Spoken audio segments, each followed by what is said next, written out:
When Carthage faced disastrous plagues, famines, or war threatening the city walls, the rulers turned to a ritual so horrifying that even Rome, famous for its own brutality, called it barbaric.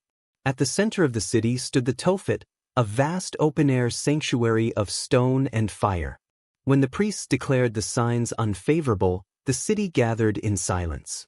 Children, sometimes infants, sometimes older, were dressed in ceremonial robes, carried by their parents to the altar, their faces pale with fear. There were no comforting words, no promises of peace, only the cold chanting of priests rising above the crowd. A massive furnace blazed.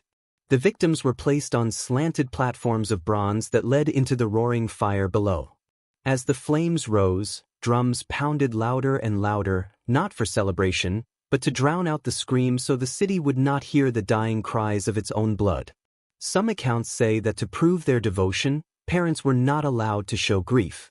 They had to stand still, motionless, while the flames consumed their children or risked dishonoring the ritual. At the end, the ashes were collected in urns and buried in rows, forming grim cemeteries of sacrifice that grew year after year. This was not a single event.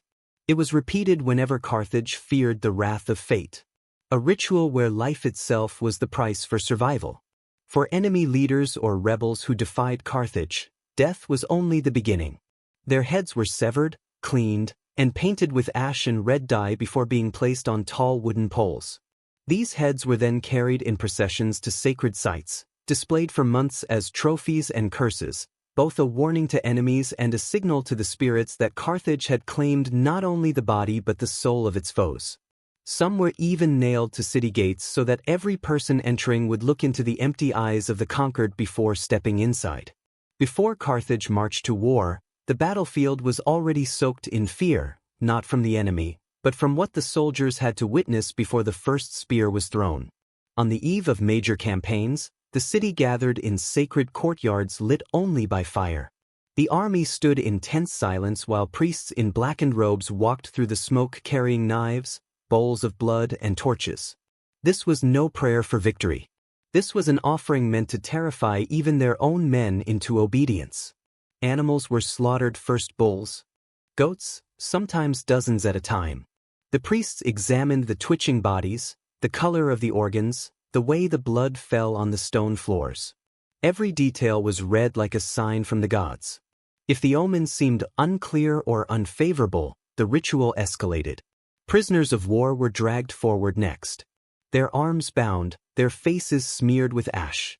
They were forced to kneel before the army. Some were stabbed, throats slit in one quick motion.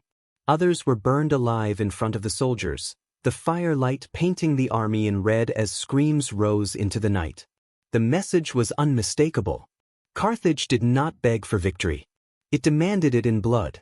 Soldiers were made to watch, to feel the weight of lives taken before battle even began.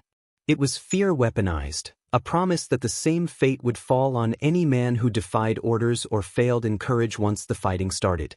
By dawn, the battlefield belonged to Carthage long before the first enemy soldier even saw their faces.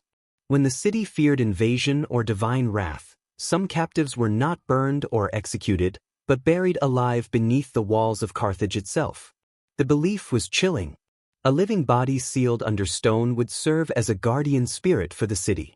Prisoners were chained, gagged, and lowered into deep pits dug at the foundations of the walls. As the earth closed over them, their muffled screams mixed with the sound of drums above. There was no quick death.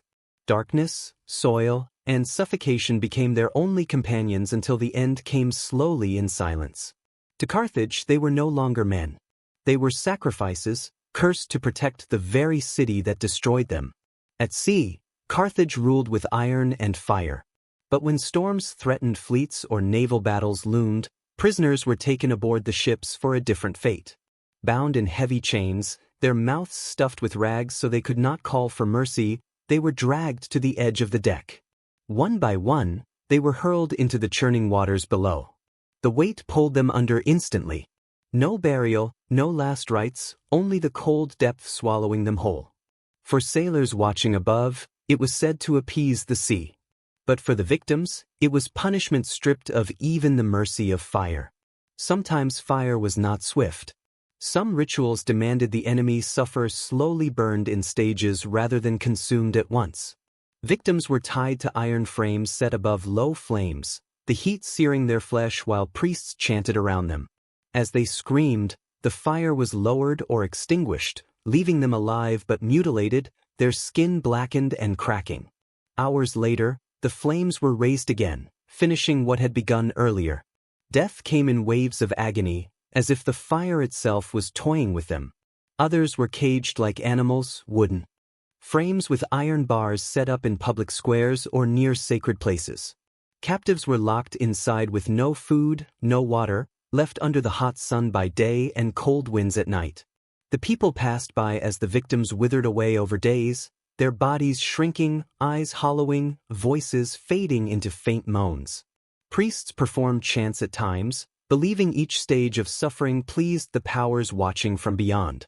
For centuries, Carthage ruled the seas, commanded large armies, and crushed its enemies with fire, chains, and rituals so cruel they became stories. But stories often outlive empires.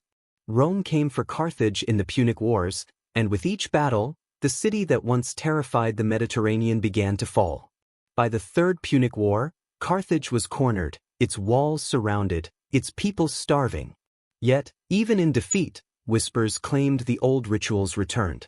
Some sources say that as Rome's armies closed in, sacrifices were made again, captives burned, lives offered in desperation to save a city the gods had already left. It did not matter. Rome smashed through the gates. The city burned for 17 days. Flames turning temples, markets, and homes into ash.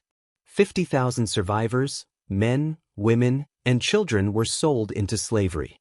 The ground itself was cursed. Roman writers claimed the city was plowed with salt so nothing would grow there again. But the darkest memory of Carthage lived on not in its ruins, but in the stories Rome told.